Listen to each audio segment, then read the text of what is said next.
मुख्य अतिथि माननीय मुरैना जिले के शिक्षा विभाग के जिला शिक्षा अधिकारी महोदय को बुलाया गया है। वो इस समय मंच पर आने की संभावना में है, लेकिन उनकी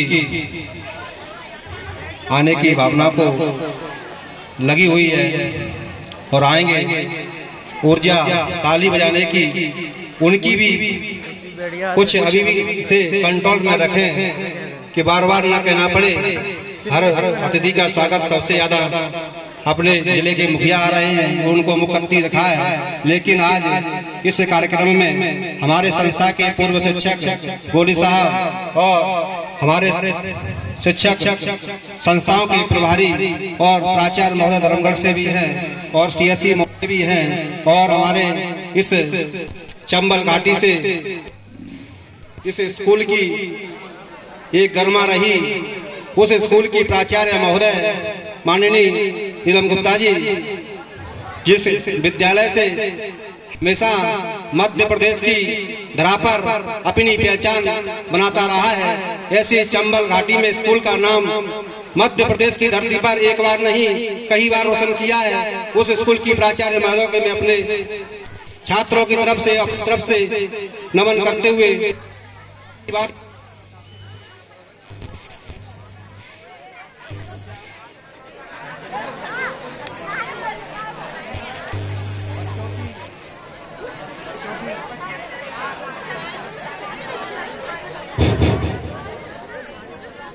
विद्यालय में बच्चों ने बढ़ चढ़ करके भाग लिया है, कर रहे हैं। सबसे ज्यादा हम लोगों की भी आशा है कि बच्चे हमारे उज्जवल भविष्य की कामना करें और हमेशा बच्चों की भूमिका इस देश की तपोभूमि पर चंबल घाटी की तरफ से भी जाए तो सिंधिया स्कूल की तरफ से बच्चे जाकर के इस देश की मातृभूमि के लिए कुछ अपना अलग इतिहास रचें, ये हर शिक्षक की भावना रहती है। और इस विद्यालय से हमारे जो बच्चों के अंदर संस्कार हैं, वो संस्कार इस बात को प्रकट करते हैं। भगवान राम ने कहा था कि अच्छे संस्कारों से ही इस देश की धरती पर उस मातृभूमि के लिए बच्चे जाते हैं जो मातृभूमि की रक्षा करते हैं।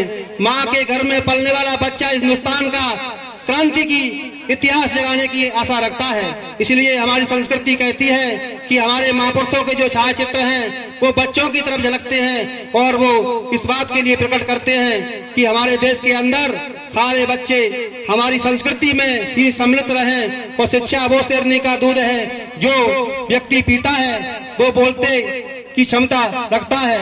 मान्यवर उत्तर प्रदेश में इस समय विद्यालयों की गरिमा इतनी बढ़ी कि सबसे ज्यादा आईएएस आईपीएस उत्तर प्रदेश के बच्चों ने अपनी भूमिका निभाते रहते हैं। और बिहार में भी देखो, वहां पर मिट्टी इतनी उच्च नहीं है कि वहां का कृषक अपने बच्चों को ज्यादा धन की अभिलाषा कर सके, लेकिन वहां के बच्चों में लगन है तो वहां के बच्चे भी आईएएस आईपीएस जैसी परीक्षा को उत्तीर्ण करके भूमिका निभाते रहते हैं। लेकिन मैं एक बात निवेदन करना चाहता हूं कि इस चंबल घाटी के बच्चों ने हमेशा मातृभूमि की रक्षा के लिए भूमिका इतनी बड़ी अदा की है कि बॉर्डर पर हर इंसान पूछता है कि जवान कहाँ का है, तो एक ही आवाज आती है, ये चंबल घाटी का है।